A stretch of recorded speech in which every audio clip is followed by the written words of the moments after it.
안녕하세요. 오늘 하루도 주님의 위로하심과 세임 주심이 여러분의 하루 가운데 가득하기를 축복합니다. 오늘 본문은 이사야 43장입니다.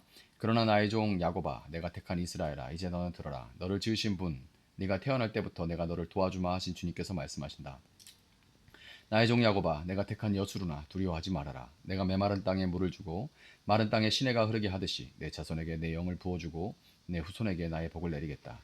그들은 마치 시냇가의 버들처럼 풀처럼 무성하게 자랄 것이다. 그때 나는 주님의 것이다 하고 말하는 사람도 있고 야곱의 이름을 써서 그의 자손임을 자칭하는 사람도 있을 것이며 팔에다가 나는 주님의 것이라고 쓰는 사람도 있을 것이며 이스라엘 사람이라고 불리는 것을 영광으로 여기는 사람도 있을 것이다. 이스라엘의 왕이신 주, 이스라엘의 속량자이신 만군의 주님께서 말씀하신다. 나는 시작이요 마감이다. 나밖에 다른 신이 없다. 누가 나처럼 선언할 수 있으며 미래를 예고할 수 있느냐? 나를 누구와 견줄 수 있느냐? 만일 있다면 내가 옛날 사람들에게 미래를 예고했듯이 그들에게 다가올 일들을 미리 말하여 보라고 하여라. 너희는 떨지 말아라. 겁내지 말아라. 내가 이전부터 너희에게 이미 예고하여 주지 않았느냐? 나는 예고하였고 너희는 이것을 증언할 나의 증인들이다. 나밖에 다른 신이 또 있느냐? 다른 반석은 없다. 내가 전혀 아는 바 없다. 우상을 만드는 자들은 모두 허망한 자들이다. 그들이 좋아하는 우상은 아무 쓸모가 없는 것들이다. 이런 우상을 신이라고 증언하는 자들은 눈이 먼 자들이요 무지한 자들이니 마침내 수치만 당할 뿐이다. 아무런 유익도 없는 신상을 만들고 무익한 우상을 부어 만드는 자가 누구냐? 그런 무리는 모두 수치를 당할 것이다. 대장장이들은 사람일 뿐이다. 그들을 모두 불러 모아 법정에 세워라. 그들은 두려워 떨며 수치만 당할 것이다. 철공은 그의 힘센 팔로 연장을 벼리고 숯불에 달구어 매로 쳐서 모양을 만든다. 이렇게 일을 하고 나면 별 수 없이 시장하여 힘이 빠진다. 물을 마시지 않으면 갈증으로 지친다. 목공은 줄을 누려 나무를 재고 석필로 줄을 긋고 대패질을 하고 걸음새로 줄을 긋는다. 그렇게 해서 사람의 아름다운 모습을 따라 우상을 만들어 신전에 놓는다. 그는 용도에 따라 숲에서 백향목을 찍어 오기도 하고 삼나무와 상수리나무를 베어 오기도 한다. 그러나 그 나무들은 저절로 튼튼하게 자란 것이지 그들이 키운 것이 아니다. 하늘에서 내리는 비를 머금고 자라는 것이지 그들이 자라게 하는 것이 아니다. 이 나무는 사람들에게 땔감에 지나지 않는다. 목공 자신도 그것으로 몸을 따스하게 하고 불을 피워 빵을 굽기도 한다. 그런데 그것으로 신상을 만들어서 그것에게 절하며 그것으로 우상을 만들어서 그 앞에 엎드린다. 우상을 만드는 것과 꽃 같은 나무 반토막으로는 불을 피우고 그 불덩이 위에 고기를 구워 먹고 그것으로 배를 불리며 또 몸을 따스하게 하며 아 불을 보니 따뜻하다 하고 말한다. 불을 떼고 남은 토막으로는 신상 곧 우상을 만들고 그 앞에 엎드려 숭배하고 그것에게 기도하며 나의 신이여 나를 구원하여 주십시오 하고 빈다. 백성이 알지도 못하고 깨닫지도 못하는 것은 그들의 눈이 가려져서 볼 수 없기 때문이며 마음이 어두워져서 깨달을 수 없기 때문이다. 그런 사람에게는 생각도 없고 지식도 없고 총명도 없다. 고작 한다는 말이 내가 그 나무의 반토막으로는 불을 피워 그 불덩이 위에 빵을 굽고 고기를 구워 먹었지. 불을 떼고 남은 나무로는 가증한 우상을 만들었지. 이제 나는 그 나무 토막 앞에 절한다 하는구나. 타고 남은 재료나 배를 채우려는 자들, 그들은 어리석은 마음에 미혹되어서 도움마저 받지 못한다. 손에 쥐고 있는 우상이 참신이 아니라는 것을 받아들이려 하지 않는다. 야곱아 이런 일들을 기억하여 두어라. 이스라엘아 너는 나의 종이다. 내가 너를 지었다. 너는 나의 종이다. 이스라엘아 내가 너를 절대로 잊지 않겠다. 내가 너의 죄를 짙은 구름을 거두듯 없애버렸으며 너의 죄를 안개처럼 사라지게 하였으니 나에게로 돌아오너라. 내가 너를 구원하였다. 주님께서 이런 일을 하셨으니 하늘아 기쁘게 노래하여라. 땅의 깊은 곳들아 함성을 울려라. 산들아 숲아 그리고 속에 있는 모든 나무들아 소리를 높여 노래하여라. 주님께서 야곱을 구원하심으로써 주님께서 이스라엘을 구원하심으로써 영광을 나타내셨다. 너의 구원자 너를 모태에서 만드신 주님께서 말씀하신다. 내가 바로 만물을 창조한 주다. 나와 함께한 이가 없이 나 혼자서 하늘을 폈으며 땅도 나 홀로 넓혔다. 하나님께서는 거짓말하는 자들의 징조를 쓸모없게 하시며 점쟁이들을 혼란스럽게 만드시며 지혜로운 자들을 물리쳐서 그들의 지식을 어리석게 하신다. 하나님께서는 당신의 종이 한 말을 이루어지게 하시며 당신의 사자들이 계획한 것을 이루어지게 하시며 예루살렘을 보시고는 여기에 사람이 살 것이다 하시며 유다의 성읍들을 보시고는 이 성읍들이 재건될 것이다. 내가 그 허물어진 곳들을 다시 세우겠다 하신다. 하나님께서 깊은 물을 보시고는 말라라. 내가 너의 강물을 모두 마르게 하겠다 하시며 고레스를 보시고는 너는 내가 세운 목자다. 나의 뜻을 모두 내가 이룰 것이다 하시며 예루살렘을 보시고는 네가 재건될 것이다 하시며 성전을 보시고는 너의 기초가 놓일 것이다 하신다. 아멘. 자, 뜨거웠던 여름이 지나가고 이제 가을이 오면서 간혹 이제 선뜻선뜻한 바람이 불면 마음이 텅 빈 것처럼 느껴지는 때가 종종 있는 것 같습니다. 무언가로 채워보려고 애를 쓰지만 잠깐의 만족 후에는 더 큰 공허함이 밀려오기도 하죠. 마치 마른 땅처럼 갈라진 마음, 빈들의 마른 불처럼 시들은 나의 영혼, 이 찬양 가사가 떠오르는 그 어떤 채워지지 않는 갈증을 느낄 때 우리는 무언가를 붙잡아 마음을 채워보려 하기도 하는 겁니다. 내 손으로 직접 무언가를 만들어 내 이름과 안전을 지키고 싶어 하는 것이죠. 오늘 본문 9절 이하는 바로 그런 우리의 모습을 생생하게 보여주고 있습니다. 한 사람이 나무를 베어와서 반으로는 불을 피워 몸을 녹이고 빵을 굽습니다.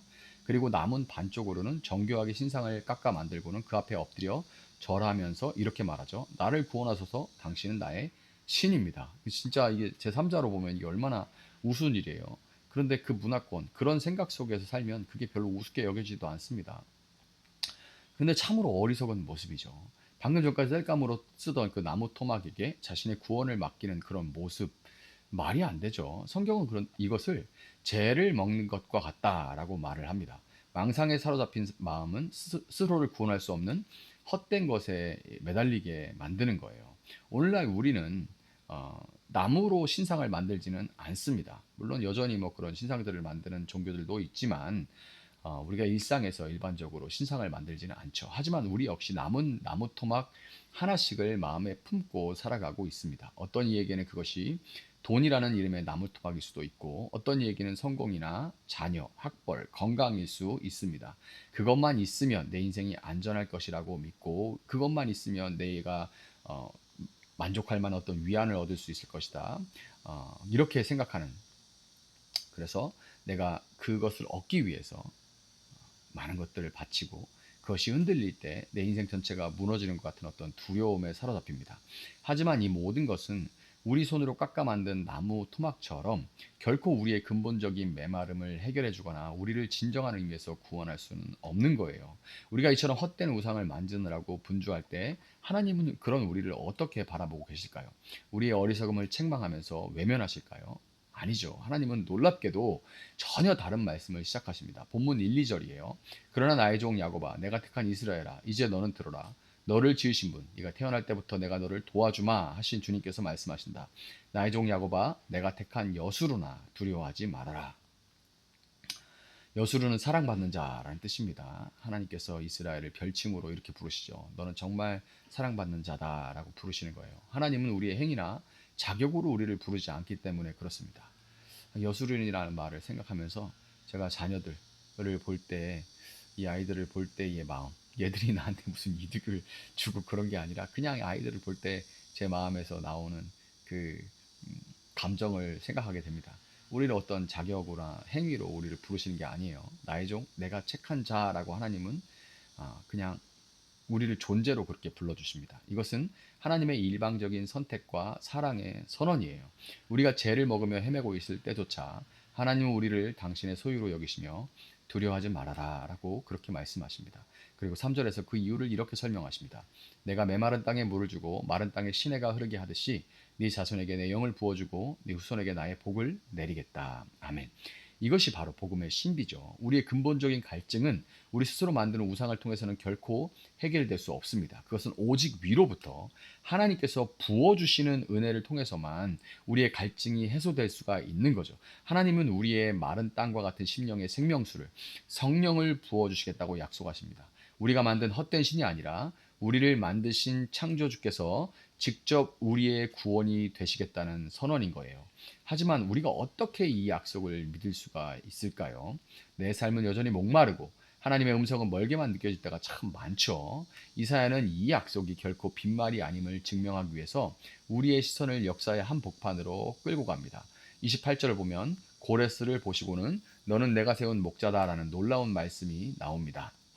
고레스는 이제 페르시아의 왕이에요.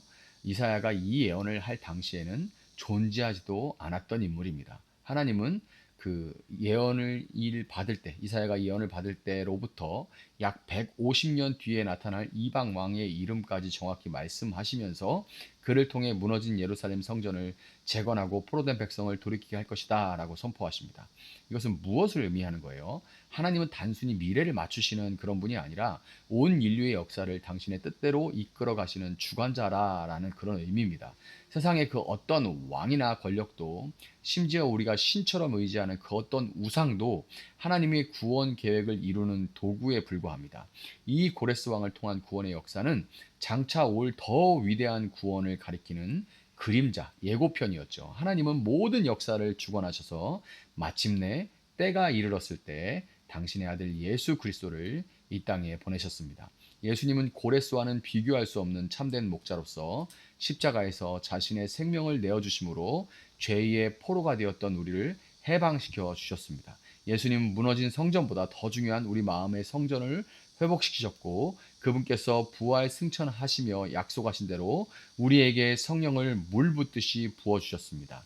이사야 44장 3절을 보면 내가 메마른 땅에 물을 주고 마른 땅에 시내가 흐르게 하듯이 네 자손에게 내 영을 부어주고 네 후손에게 나의 복을 내리겠다라는 그 약속은 바로 예수 그리스도를 통해서 우리 삶 가운데 온전히 성취가 된 것입니다. 혹시 지금도 무언가를 꽉 쥐고 그것이 나를 지켜줄 것이라고 믿고 계시지는 않습니까? 쥐고 있는데도 꽉 쥐면 쥘수록 마음은 여전히 마른 땅처럼 더 쩍쩍 갈라지고 있지는 않습니까? 하나님은 오늘 우리에게 말씀하십니다. 22절에 내가 너의 죄를 짙은 구름을 거두듯 없애버렸으며 너의 죄를 안개처럼 사라지게 하였으니 나에게로 돌아오더라. 내가 너를 구원하였다. 아멘.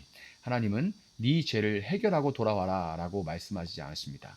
내가 이미 너의 모든 죄를 십자가에서 없이 했다. 내가 이미 너를 내 아들의 피로 값주고 샀다. 그러니 그냥 너는 내게로 돌아오기만, 그냥 오기만 하면 돼. 그냥 나오면 돼. 라고 이렇게 말씀하시는 거예요. 우리의 기원은 우리의 노력이 아닌 이미 완성된 하나님의 은혜에 근거하는 것입니다. 우리가 할 일은 내 손에 쥔 헛된 나무 토막을 내려놓고 생명수를 부어주시는 하나님께로 돌아가는 거예요. 그럴 때 우리는 이 세상의 증인으로 서게 됩니다. 내가 이전에는 죄를 먹으며 살았지만 이제는 예수 그리스도께서 주시는 생명수로 살아가고 있습니다. 세상에 다른 신은 아무것도 없습니다. 오직 우리를 지으시고 우리 죄를 용서하시며 우리를 자녀 삼으시는 하나님만이 참 구원자십니다. 라고 우리는 증언할 수 있게 되는 거예요. 이 놀라운 은혜의 증인으로 살아낼 수 있는 저와 또 여러분들 될 수 있기를 예수님의 이름으로 축복합니다. 잠시 기도하겠습니다. 사랑하시는 주님 감사합니다. 하나님 나무 토막에 불과한 것들을 불에 타 없어질 것들 또 우리를 따뜻하게 하고 하는 그 어떤 수단으로만 사용되고 말 것들을 마치 신이라도 된 것 양 갓갓이라는 이름을 붙이면서 우리는 정말 하나님의 이름은 떨어뜨리고 세상의 물질들을 신의 영역에 올려놓으면서 살아가는 그런 언어 표현이 일상이 되어 있는 그런 현실에 살아가고 있습니다. 하나님 돈이 신이 되었고 인기가 신이 되었고 젊게 보이는 것이 신이 되었고 몸매가 좋은 것이 신이 되었고 그런 것들이 있으면 사람들이 나를 높게 보겠지, 인정하겠지, 내가 행복하겠지, 위안이 되겠지.